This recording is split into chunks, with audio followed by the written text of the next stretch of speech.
আবার ও আশুলিয়ায় operation devil hunt অভিযানে অস্ত্রসহ ৭ জনকে গ্রেফতার করা হয়েছে।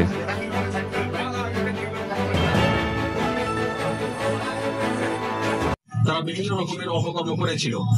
তো যাদেরকে আমরা ধরেছি তাদের মধ্যে থেকে একজন অস্ত্রধারীও রয়েছে।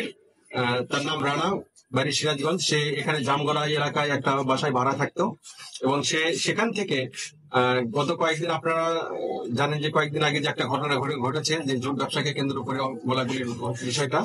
তো সেই বিষয়ে আমরা গোপন সংবাদ পাই। রেড দেওয়ার পরে তাকে আমরা গ্রেপ্তার করি। গ্রেপ্তার করার পরে আমরা তাকে ব্যাপক জিজ্ঞাসা করি। জিজ্ঞাসার এক পর্যায়ে সে বলে যে জামগড়া সরকারি প্রাথমিক স্কুলের পাশে একটা স্ল্যাবের নিচে সে তার গুলিটা রয়েছে।